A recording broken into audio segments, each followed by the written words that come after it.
जम्मू कश्मीर हरियाणा के चुनाव को लेकर पर्पल की सारी बड़ी अपडेट के साथ आगे सामने मौजूद दोस्तों चलेंगे। सबसे पहले सबसे बड़ी अपडेट में आपको बताएंगे, एक बड़े नेता ने किया है बड़ा दावा, क्या उद्धव ठाकरे कांग्रेस पार्टी में शामिल होने वाले हैं। दोस्तों इसी के साथ में तेजस्वी यादव निकालने वाले हैं आरसी वाली रैली, बताएंगे इससे किस तरीके से समीकरण में बदलाव देखने को मिलेगा। और भारतीय जनता पार्टी के नेता मस्जिद में घुसकर मारने की बातें कर रहे थे, नरेंद्र मोदी पहुंच गए मस्जिद, बताएंगे कहां से जुड़ी हुई बड़ी अपडेट सामने आ रही है। दोस्तों इसी के साथ में जम्मू कश्मीर के अंदर भारतीय जनता पार्टी के टिकटों की लड़ाई अब सड़कों पर आ गई है। भारी संख्या में सैकड़ों कार्यकर्ताओं ने किया पुरजोर तरीके का विरोध। इसी के साथ में भारतीय जनता पार्टी से नाराज है बड़े नेता और नया रास्ता ढूंढने की दे दी गई है धमकी। इसी के साथ में मायावती ने भारतीय जनता पार्टी के बुलडोजर राज को लेकर फिर से निशाना साधा है। दोस्तों बताएंगे क्या कुछ कहा उन्होंने। और भारतीय जनता पार्टी के एक और नेता पर लगे हैं रेप के गंभीर आरोप। इसी के साथ में समाजवादी पार्टी को मध्य प्रदेश के भारतीय जनता पार्टी के मुख्यमंत्री मोहन यादव याद आए हैं। दोस्तों बताएंगे कौन से मामले को लेकर यह पूरी जानकारी। इसी के साथ में हरियाणा के अंदर टिकटों के बंटवारे को लेकर राहुल गांधी की दखल के बाद मजबूत हो गया है इंडिया गठबंधन। एक एक करके चलेंगे सारी महत्वपूर्ण बिग अपडेट की तरफ, लेकिन उससे पहले अगर आप भी मानते हैं कि हरियाणा परिवर्तन डंके की चोट पर करने जा रहा है और इस बार कोई भी हरियाणा को परिवर्तन करने से नहीं रोक सकता, एक तरफा परिवर्तन होगा, तो इस वीडियो को लाइक करके लाल वाले बटन को दबाकर चैनल को सब्सक्राइब जरूर कीजिएगा दोस्तों। इसी के साथ में बेल आइकन को दबाकर नोटिफिकेशन की घंटी जरूर बजाइएगा दोस्तों, ताकि सारी पल पल की अपडेट आप तक पहुंचती रहे। और कमेंट बॉक्स में लिखकर जरूर बताएगा कि हरियाणा के अंदर आपको क्या लगता है, क्या परिवर्तन होगा या फिर प्रचंड परिवर्तन होगा या फिर अद्भुत रिजल्ट आने वाला है। जो भी आपकी राय हो लिखकर जरूर बताएगा। चलते हैं सबसे पहले सबसे बड़ी बिग ब्रेकिंग न्यूज अपडेट की तरफ, जहां पर राहुल गांधी फिर से भारतीय रेलवे के कर्मचारियों से मुलाकात करने के लिए पहुंचे हैं। दोस्तों रेलवे को सुरक्षित बनाए जाने वाले ट्रैक मैन से राहुल गांधी ने मुलाकात की है। ना कोई प्रमोशन ना कोई इमोशन, रेलवे के पूरे सिस्टम को लेकर कर्मचारियों की ओर से नाराजगी व्यक्त की गई है। भारतीय रेलवे कर्मचारियों में ट्रैक मैन सबसे ज्यादा उपेक्षित है। राहुल गांधी ने उनसे मुलाकात की है। ट्रैक मैन 35 किलो औजार उठाकर रोज 8 से 10 किलोमीटर पैदल चलता है। उनकी नौकरी ट्रैक पर ही शुरू होती है, ट्रैक पर ही रिटायर्ड हो जाते हैं। जिस विभागीय परीक्षा को पास कर दूसरे कर्मचारी बेहतर पदों पर चले जाते हैं, उस परीक्षा में ट्रैक मैन को बैठने भी नहीं दिया जाता। हर साल करीब 550 ट्रैक मैन काम पर दुर्घटना में जान गंवा देते हैं और उनकी सुरक्षा के लिए पर्याप्त इंतजाम नहीं होते। उन्होंने 2 मांगे राहुल गांधी के सामने रखी है। पहला, काम के दौरान हर ट्रैक मैन को रक्षक यंत्र मिलना चाहिए, जिससे ट्रैक पर ट्रेन आने की सूचना उन्हें मिल जानी चाहिए। और दूसरा, ट्रैक मैन को विभागीय परीक्षा यानी LDCE के जरिए तरक्की का अवसर मिलना चाहिए। ये 2 बड़े डिमांड है जो ट्रैक मैन ने राहुल गांधी से मांग की है दोस्तों। इसके बाद राहुल गांधी संसद में इस पूरे मामले पर भारतीय जनता पार्टी के रेल मंत्री को घेरेंगे, जो पूरे दिन केवल रील बनाते हुए दिखाई देते हैं। कभी स्लीपर वंदे भारत को लेकर वीडियो अपलोड करते नजर आते हैं, कभी कवच सिक्योरिटी सिस्टम लेकर आएंगे, ये वादा करते दिखाई देते हैं, लेकिन धरातल पर कुछ भी नजर नहीं आता। और ऐसे में अब राहुल गांधी रेल मंत्री को इस मुद्दे पर भी घेरने वाले, इसमें कोई दो राय नहीं है। साथ साथ दोस्तों झारखंड के अंदर आगामी विधानसभा चुनाव को लेकर राजनीतिक घमासान लगातार जारी है। जिस तरीके से चंपई सोरेन ने झारखंड मुक्ति मोर्चा को छोड़कर भारतीय जनता पार्टी का साथ दिया है, उसके बाद अब हेमंत सोरेन ने राहुल गांधी से मुलाकात की है। झारखंड के मुख्यमंत्री हेमंत सोरेन ने नई दिल्ली में मल्लिकार्जुन खड़गे और लोकसभा में नेता प्रतिपक्ष राहुल गांधी से मुलाकात की है और इनसे आने वाले झारखंड के चुनाव को लेकर विस्तृत चर्चा की गई है दोस्तों। और हो सकता है कि टिकटोक का ऐलान भी जल्द हो जाए, क्योंकि झारखंड के अंदर आराम से टिकट बंटवारा हो जाएगा। पिछली बार के इक्वेशन को रिपीट कर दिया जाएगा, एक आध सीट आगे पीछे हो सकती है। साथ साथ राहुल गांधी ने AICC के सेक्रेटरियों की जो नियुक्तियां की है दोस्तों, उससे पता चलता है कि वो जो वादा कर रहे हैं सामाजिक न्याय का, जिसमें जातीय जनगणना से लेकर आरक्षण और अधिकार की बातें चल रही है, वो राहुल गांधी के काफी दिल के करीब है, क्योंकि राहुल गांधी अपने ऑर्गेनाइजेशन के अंदर भी इसको इंप्लीमेंट कर रहे हैं दोस्तों। ऐसा ही नजारा देखने को मिला कांग्रेस पार्टी की ओर से। AICC के जो सेक्रेटरी जो सचिव बनाए गए हैं, उसमें 23 OBC समुदाय से आते हैं, जबकि SC समाज के 10 सेक्रेटरी बनाए गए हैं, ST समाज से 5 बनाए गए हैं, माइनॉरिटी के 11 बनाए गए हैं, जनरल कैटेगरी से 26 सेक्रेटरी बनाए गए हैं, जबकि वुमेन्स की संख्या लगभग 12 के आसपास है। 48 पोस्ट होल्डर जो है वो 50 साल से कम के हैं, यानी युवाओं की भी भागीदारी है, महिलाओं की भी भागीदारी है। और SC ST OBC की अगर आप बात करेंगे तो उनके पास भी अच्छी खासी भागीदारी है। 23 प्लस 10 प्लस 5 प्लस 11, यानी अगर इन सबको आप जोड़ देंगे तो 49 लोग SC ST OBC और माइनॉरिटी कैटेगरी से आ रहे हैं, जबकि जनरल कैटेगरी के 26 सेक्रेटरी नियुक्त किए गए हैं। यानी आप समझ सकते हैं कि कांग्रेस पार्टी लगभग 2/3 या उससे ज्यादा SC ST समाज के लोग, OBC समाज के लोग और माइनॉरिटी समाज को प्रतिनिधित्व दे रही है। आप लोगों की जो भी राय हो लिखकर जरूर बताएगा दोस्तों। चलते हैं एक और बड़ी अपडेट की तरफ, जहां पर संजय निरुपम जो एकनाथ शिंदे की शिवसेना का हिस्सा बन गए हैं, उन्होंने दावा किया है कि चुनाव के बाद उद्धव ठाकरे CM बनने के लिए कांग्रेस पार्टी में भी शामिल हो सकते हैं। आपकी क्या राय है लिखकर जरूर बताएगा। चलते हैं एक और बड़ी अपडेट की तरफ, जहां पर बिहार में अगले साल होने वाले विधानसभा चुनाव को लेकर राजनीतिक दलों ने अभी से मोर्चा खोलना शुरू कर दिया है। वोटरों को अपने साथ में लाने के लिए दिन रात प्रयास किए जा रहे हैं। और ऐसे में राष्ट्रीय जनता दल के नेता और नेता प्रतिपक्ष तेजस्वी यादव आरक्षण और जातीय जनगणना यानी RC का कॉम्बिनेशन लेकर राज्य में रथ पर सवार होकर यात्रा निकालते दिखाई दे रहे हैं। दरअसल दोस्तों तेजस्वी यादव भी इस बात को समझ गए हैं कि अपने भाषणों में इसका जिक्र करके NDA को घेरा जा सकता है। जिस तरीके से भारतीय जनता पार्टी और नीतीश कुमार की पार्टी की गठबंधन सरकार चल रही है और पूरे मामले पर खासकर रिजर्वेशन और कास्ट सेंसस के मामले को लेकर आनाकानी की जाती है, बुरी तरीके से ये लोग फंसेंगे भारतीय जनता पार्टी और जनता दल यूनाइटेड के लोग, क्योंकि उनकी पॉलिसी कुछ इस तरीके की है कि इस मामले के एकदम विरोध में खड़े दिखाई देते हैं और यही बड़ा कारण है कि तेजस्वी यादव ने अपनी रथ यात्रा के दौरान इन दोनों मुद्दों को सबसे ज्यादा अहमियत देने का फैसला लिया हुआ है। साथ साथ दोस्तों प्रधानमंत्री नरेंद्र मोदी कुछ दिनों पहले भारत में मौजूद थे, 2 दिन पहले, तब उनके एमएलए महाराष्ट्र के कह रहे थे कि मस्जिदों में घुसकर चुन चुनकर मारेंगे। इसके बाद नरेंद्र मोदी अगले दिन ब्रुनेई देश पहुंच गए जो मुस्लिम मेजोरिटी देश है। यहाँ पर नरेंद्र मोदी ने उमर अली सैफुद्दीन मस्जिद में पहुंचकर फोटो खिंचवाई है। दोस्तों सवाल यह है कि हिंदुस्तान के अंदर मस्जिदों में चुन चुनकर मारेंगे, इस तरीके का बयान उनकी पार्टी का नेता देता है और खुद प्रधानमंत्री मोदी मस्जिदों का दौरा कर रहे हैं, फोटो खिंचवा रहे हैं। तो इस विरोधाभास और इस पाखंड को क्या कहा जाएगा? आपकी जो भी राय हो लिखकर जरूर बताइएगा। दोस्तों चलते हैं एक और बिग न्यूज अपडेट की तरफ, जहां पर जम्मू कश्मीर के टिकटों के ऐलान के बाद भारतीय जनता पार्टी के अंदर खलबली मच गई है। दोस्तों टिकट बंटवारे को लेकर शुरू हुआ विरोध अब सड़कों पर आ गया है। जम्मू कश्मीर के अखनूर क्षेत्र के अंदर खौड़ विधानसभा क्षेत्र में सैकड़ों भाजपा कार्यकर्ता टिकट बंटवारे के लिए विरोध करते हुए सड़कों पर उतर आए। बता दें कि इस विधानसभा क्षेत्र में भारतीय जनता पार्टी ने राजीव शर्मा को टिकट दिया है जो अखनूर से बिलोंग करते हैं। प्रदर्शन कर रहे कार्यकर्ताओं ने मांग की है कि बीजेपी खौड़ से ही किसी वर्कर को यहां से टिकट दे, कोई भी बाहरी नेता उन्हें मंजूर नहीं है। इसके अलावा जम्मू कश्मीर के जम्मू क्षेत्र के कई जिलों के अंदर टिकट को लेकर विरोध प्रदर्शन हो रहा है। स्थिति को संभालने के लिए केंद्रीय मंत्री सहित कई सारे सीनियर नेताओं को जिम्मेदारी दी गई है। टिकट को लेकर विरोध सिर्फ अखनूर सीट को लेकर नहीं है बल्कि जम्मू कश्मीर की कई सारी सीटों को लेकर है। जम्मू पूर्व सीट से टिकट न मिलने से नाराज पार्टी के वरिष्ठ नेता चंद्रमोहन शर्मा पहले ही इस्तीफा दे चुके हैं, यहां से निर्दलीय चुनाव लड़ने की धमकी दे चुके हैं। शर्मा पेशे से एक वकील है, सन 1970 के दशक से ही भारतीय जनता पार्टी में काम करते आ रहे हैं। इसके बावजूद बीजेपी ने उनको टिकट नहीं दिया है। दोस्तों ऐसे कई सारे नेता है जिनका विरोध लगातार जारी है। आप लोगों की जो भी राय हो लिखकर जरूर बताएगा। चलते हैं एक और बड़ी अपडेट की तरफ, जहां पर भारतीय जनता पार्टी में 4 जून के बाद यह परसेप्शन बनाया जा रहा है कि नरेंद्र मोदी अब एक सॉफ्ट नेता हो गए हैं। वो विपक्षी सारी बातें मानते हैं और पॉलिसी पर कई बार यू टर्न ले चुके हैं, चाहे वक्फ बोर्ड का मामला हो या फिर ब्रॉडकास्टिंग बिल का मामला हो या फिर SC/ST रिजर्वेशन के अंदर सब कैटेगराइजेशन का मामला हो। और अब योगी आदित्यनाथ को केंद्रीय राजनीति में आना चाहिए, इस तरीके से परसेप्शन भारतीय जनता पार्टी के समर्थकों के बीच में डेवलप किया जा रहा है। दोस्तों हालांकि हकीकत यह है कि योगी आदित्यनाथ की सरकार भी बार बार पलटी मार रही है। मेजोरिटी होने के बावजूद उत्तर प्रदेश के अंदर एक ऐसा ही मामला सामने आया है। उत्तर प्रदेश सरकार की तरफ से अपनी संपत्ति का ब्यौरा देने के लिए 2,44,000 कर्मचारियों को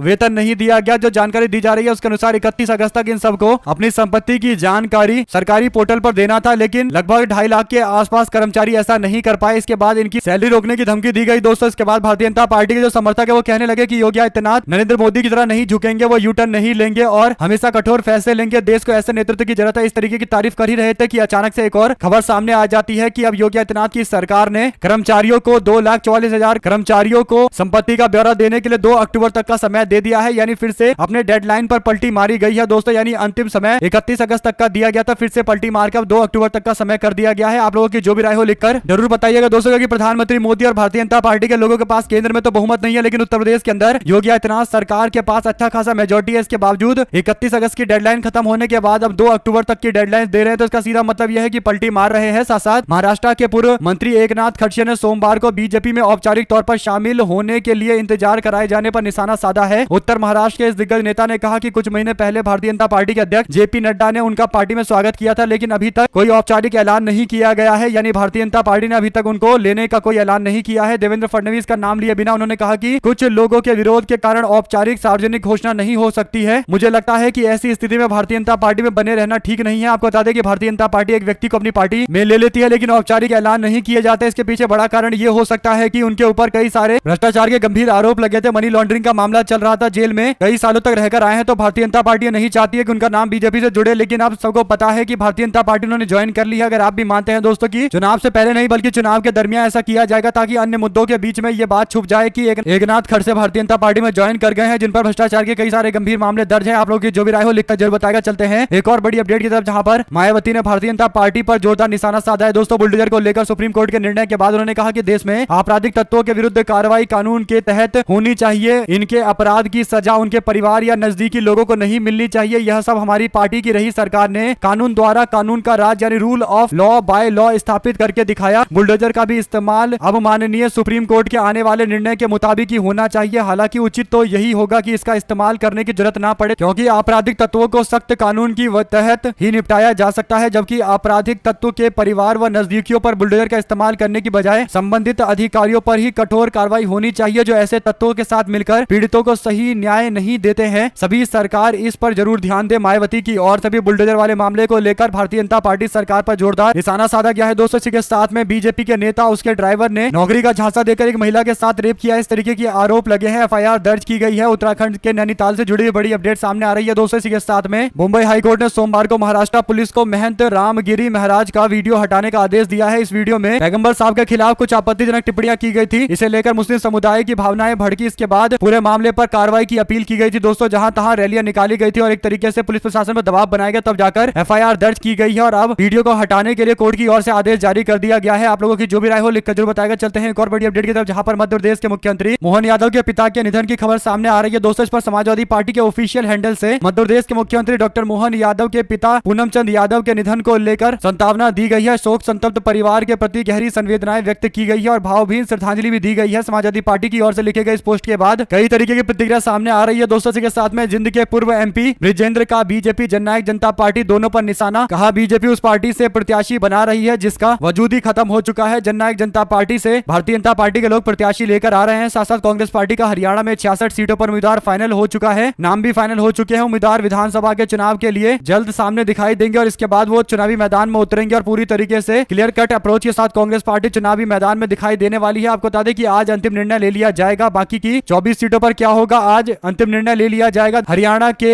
एआईसीसी के प्रभारी दीपक बाबरिया कहते हैं कि गठबंधन को लेकर आम आदमी पार्टी के साथ बातचीत बहुत ही आदि मोड यानी प्रारंभिक चर्चा में है। हम इस पर विचार कर रहे हैं। अगर ऐसा होता है तो अगले 2-3 दिनों के अंदर और क्या कुछ निकलकर सामने आएगा सबको पता चल जाएगा। कुल मिलाकर समाजवादी पार्टी और आम आदमी पार्टी दोनों को साथ में लेकर चलना चाहती है। कांग्रेस पार्टी आम आदमी पार्टी के लिए 4 सीटें देने को तैयार है कांग्रेस पार्टी, जबकि समाजवादी पार्टी को 2 सीटें हरियाणा में मिल सकती है। समाजवादी पार्टी तो 2 सीटों पर एग्री हो जाएगी कि आम आदमी पार्टी 4 सीटों पर मानेगी या फिर और भी सीटों की डिमांड की जाएगी। साथ आम आदमी पार्टी के नेता सुशील गुप्ता को इस बार आम आदमी पार्टी जिंद के असेंबली इलेक्शन से मैदान में उतार सकती है। ऐसा इसलिए दोस्तों क्योंकि राज्यसभा के पहले सांसद रह चुके हैं और आम आदमी पार्टी हरियाणा की जिम्मेदारी संभाल रहे हैं। बार बार आम आदमी पार्टी हरियाणा के बड़े कार्यक्रमों में दिखाई देते हैं, तो अब उनके जिनसे चुनाव लड़ने को लेकर भी जोरदार चर्चा चल रही है। साथ अपने कार्यकाल में 6 बार राम रहीम को रिहाई देने वाले जेलर बीजेपी में शामिल हो गए हैं। उनके चुनाव को लेकर अब तैयारियां चल रही है। दावा किया जा रहा है कि अब चरखी दादरी विधानसभा सीट से उनको मैदान में उतारा जा सकता है। इसी के साथ में आरएसएस का जातीय जनगणना को समर्थन, कहा कल्याण के लिए सही, राजनीतिकरण नहीं होना चाहिए। यानी अब आरएसएस के बयान में ही बदलाव देखने को मिल रहा है। इससे पहले आरएसएस के ही लोगों ने कई सारे बयान दिए थे दोस्तों, जिससे उनकी आलोचना होने लगी थी। माना जा रहा था कि आरएसएस के लोग जातीय जनगणना का विरोध कर रहे हैं। इसके बाद अब डैमेज कंट्रोल करने की कोशिश की जा रही है और आरएसएस दावा कर रहा है कि कल्याण के लिए जातीय जनगणना का इस्तेमाल होना चाहिए, राजनीति के लिए नहीं होना चाहिए। आप लोगों की जो भी राय हो लिखकर जरूर बताएगा। साथ साथ हरियाणा विधानसभा चुनाव में कांग्रेस पार्टी सबको साथ लेकर चलती हुई दिखाई पड़ रही है। पार्टी ने 66 सीटों पर प्रत्याशी तय कर लिए हैं। बाकी जिन सीटों पर प्रत्याशी तय नहीं हो पाए हैं उसके लिए भूपेंद्र सिंह हुड्डा, कुमारी सैलजा, रणदीप सिंह सुरजेवाला की आज बैठक बुलाई गई है। यहाँ पर साथ में बैठकर निर्णय लिए जाएंगे। साथ साथ अखिलेश यादव ने बीएचयू गैंग रेप मामले को लेकर एक बड़ी टिप्पणी की है। कोर्ट पर भी दबाव चल रहा है। इस तरीके का एक बड़ा खुलासा उन्होंने किया है दोस्तों। समाजवादी पार्टी के अध्यक्ष अखिलेश यादव ने पूछा कि कोर्ट में दोषियों के खिलाफ कमजोर तरीके से क्यों काम कर रही है भारतीय जनता पार्टी की सरकार। बनारस हिंदू विश्वविद्यालय बीएचयू गैंग रेप केस में 2 आरोपियों को जमानत मिल गई है, जिसका भारतीय जनता पार्टी के आईटी सेल से लिंक था। ये मामला उस समय चर्चा में आया था जब 2 आरोपियों को जमानत मिल गई है दोस्तों। 3 टोटल आरोपियों में से 2 को जमानत मिलने पर अखिलेश यादव ने नाराजगी व्यक्त की है और उन्होंने बताया है कि कहीं ना कहीं कोर्ट पर भी एक तरीके से दबाव बनाया जा रहा है। न्याय की प्रणाली को राजनीतिक प्रभाव से प्रभावित करने की कोशिश की जा रही है। साथ साथ गौ तस्कर समझ के 12वीं क्लास के एक छात्र की हत्या कर दी गई दोस्तों। 4 लोगों को अरेस्ट किया गया है। आपको बता दें कि आर्यन मिश्रा नाम के एक व्यक्ति की गोली मारकर हत्या कर दी गई है तथाकथित गौ रक्षकों के द्वारा। हरियाणा के फरीदाबाद में ये पूरा मामला सामने आ रहा है दोस्तों। इसके बाद हरियाणा पुलिस भी कटघरे में है। वहीं पर आरएसएस बीजेपी वालों का कान पकड़कर दंड बैठक करा के इनसे जातीय जनगणना कराएंगे। आरजेडी के नेता लालू यादव ने सोशल मीडिया पर पोस्ट करते हुए तंज कसा है। साथ साथ दोस्तों झारखंड के मुख्यमंत्री मैया सम्मान योजना के तहत 1 महीने में इतने लाख महिलाओं को लाभ मिला है। मुख्यमंत्री सीएम हेमंत सोरेन ने एक बड़ा दावा किया। उन्होंने कहा है कि 45 लाख से अधिक बहनों के खाते में सम्मान राशि पहुंचाई गई है और इससे राज्य की महिलाओं को आत्मनिर्भर होने का मौका मिला है। जिन बहनों के आवेदन में कुछ त्रुटियां हैं उन्हें भी सरकार आपके द्वार के कैंप के माध्यम से जरूर योजना का हिस्सा बनाएगी। दरअसल दोस्तों बड़े स्तर पर कार्रवाई की जा रही है, यानी गांव-गांव तक जाकर लोगों तक पहुंचकर उनके खुद से डॉक्यूमेंट इकट्ठा करते हुए टोटल वेरिफिकेशन के बाद उनके अकाउंट में पैसे भेजे जा रहे हैं। झारखंड की सरकार के द्वारा त्वरित और जबरदस्त कार्रवाई की जा रही है दोस्तों। इसकी सराहना की जानी चाहिए और 45 लाख महिलाओं के अकाउंट तक अगर पैसा पहुंच गया तो इसका सीधा मतलब यह है कि चुनावी राज्य झारखंड के अंदर कुछ बड़े बदलाव आने वाले वोटिंग पैटर्न में देखने को मिलेंगे दोस्तों। साथ साथ सैयद सलीम गिलानी ने कहा कि कश्मीरी मुद्दे का समाधान केवल राजनीतिक रूप से ही हो सकता है। आपको बता दें कि जम्मू कश्मीर के विधानसभा चुनाव में कई तरीके के अलगाववादी नेता मुख्य धारा की राजनीति में स्विच करते दिखाई दे रहे हैं। अलगाववादी नेता और हुर्रियत के सदस्य सैयद सलीम गिलानी रविवार को पीपल्स डेमोक्रेटिक पार्टी में शामिल हो गए। गिलानी पीडीपी कार्यालय में पार्टी के अध्यक्ष महबूबा मुफ्ती की मौजूदगी में राजनीतिक दल में शामिल हो गए हैं। इसके बाद उन्होंने कहा कि पीडीपी ऐसी पार्टी है जो लोकतांत्रिक अधिकारों, मानव अधिकारों और लोगों के राजनीतिक अधिकारों की बात करती है। ये कश्मीर की समस्या के राजनीतिक समाधान की बात करती है। इसलिए मुझे लगा कि इस पार्टी के अंदर शामिल होना चाहिए और मैं इस पार्टी में आ गया। इसी के साथ में और भी कई सारे लोग हैं जो लगातार अब अपना रुख बदल कर राजनीति में आ रहे हैं। दोस्तों कश्मीर के लिए अच्छी अपडेट है। साथ साथ कोलकाता में डॉक्टर से रेप और हत्या के मामले को लेकर घेरे में आए आरजीकर मेडिकल कॉलेज के पूर्व प्रिंसिपल संदीप घोष को ममता बनर्जी ने सस्पेंड कर दिया है। घोष के खिलाफ यह कार्रवाई ऐसे समय में की गई है जब सोमवार को सीबीआई ने गिरफ्तार किया था। घोष की गिरफ्तारी मेडिकल कॉलेज में भ्रष्टाचार के आरोप को लेकर की गई है। इसी के साथ में दोस्तों उड़ीसा के अंदर कांग्रेस पार्टी के एमएलए तारा प्रसाद अपने समर्थन में बीजू जनता दल के विधायकों को भी खड़ा कर देते हैं और स्पीकर के सामने जाकर स्पीकर के चेयर पर जाकर जोरदार विरोध करने लगते हैं। दोस्तों बीजेडी के एमएलए ने कांग्रेस पार्टी का साथ दिया है। असेंबली के अंदर भारतीय जनता पार्टी सरकार के खिलाफ नारेबाजी करने के लिए बीजेपी की पोल खोलने के लिए जो साफ संकेत दे रहा है कि आने वाले दिनों के अंदर बीजू जनता दल के लोग भी कांग्रेस पार्टी की ओर रुख कर सकते हैं। दोस्तों कांग्रेस पार्टी अब बीजू जनता दल पर फोकस किए हुए है क्योंकि उनके नेता नवीन पटनायक धीरे धीरे राजनीति से निष्क्रिय होते चले जा रहे हैं और उम्मीद की जा रही है कि आने वाले कुछ सालों के अंदर बीजू जनता दल के कई सारे लोग कांग्रेस पार्टी में आ जाएंगे ताकि राज्य में किसी को कोई कंफ्यूजन ना रहे। कांग्रेस वर्सेस बीजेपी का मुकाबला आने वाले दिनों के अंदर हो जाए। साथ साथ नितिन गडकरी बोले कहा डीजल कारें बनाना बंद करे कंपनी, नहीं तो बेचना हो जाएगा मुश्किल। केंद्रीय मंत्री नितिन गडकरी के बयान पर रवीश कुमार बोले कहा मंत्री जी ने बीमा से जीएसटी हटाने की मांग की, उसका क्या हुआ? हटाने की मांग पर फैसला हुआ नहीं, अब लगाने की बातें कर रहे हैं। वित्त मंत्री को परेशान कर रहे हैं। सड़क दुर्घटना की संख्या में कमी तो आई नहीं जिसकी बात 2015 में कर रहे थे। मंत्री जी का मुद्दा होना चाहिए कि बाइकर्स को कैसे बचाएं। क्यों सड़क दुर्घटना में ज्यादा से ज्यादा बाइकर्स की मौत होती है, मारे जाते हैं? किस सिटी में फुटपाथ की लंबाई और चौड़ाई की वृद्धि हुई है? ये सब कुछ नहीं। यानी मंत्री जी जिस बात को लेकर जवाब दे हैं उसका जवाब देने की जगह बाकी सारी बातें उनसे करवा ली जाए तो वो करने को तैयार है। साथ साथ दोस्तों एक ही नहीं 2 राज्यों के अंदर भी चुनाव लड़ेंगे भारतीय जनता पार्टी के सहयोगी रामदास अठावले। उनकी पार्टी आरपीआई की ओर से चुनाव का ऐलान किया गया है। केंद्रीय मंत्री और रिपब्लिकन पार्टी ऑफ इंडिया के प्रमुख रामदास अठावले मंगलवार को कहते हैं कि पार्टी आगामी जम्मू कश्मीर विधानसभा चुनाव 16 से 17 सीटों पर चुनाव लड़ेगी जबकि बाकी 25 सीटों पर भारतीय जनता पार्टी को समर्थन देगी। इससे पहले उनकी पार्टी ने हरियाणा में 10 सीटों पर चुनाव लड़ने का ऐलान किया था। जम्मू कश्मीर में 18-25 सितंबर को वोट डाले जाएंगे, 1 अक्टूबर को भी वोट डाले जाएंगे। 370 हटाए जाने के बाद राज्य के अंदर कई सारे मामलों को लेकर अभी राजनीति देखने को मिल रही है। 200 शासन नीतीश कुमार के जमीन वाले सर्वे से घर घर में झगड़े मुकदमे होंगे, जेडीयू वालों को लोग दौड़ा दौड़ा कर पीटेंगे। प्रशांत किशोर की ओर से दावा किया गया है। जनसुराज के नेता प्रशांत किशोर ने दावा किया है कि बिहार में नीतीश कुमार की सरकार जमीन का जो सर्वे करवा रही है उससे ऐसा बखेड़ा खड़ा होगा कि घर घर में झगड़ा और मुकदमा होगा। पीके के नाम से मशहूर चुनावी रणनीतिकार प्रशांत किशोर के द्वारा और भी कई दावे किए जा रहे हैं। आप लोगों की जो भी राय हो दोस्तों लिखकर जरूर बताएगा। इसी के साथ में कांधार के हाईजैक के मामले को लेकर वेब सीरीज बनी जिसमें हाईजैक करने वाले आतंकवादियों के नाम को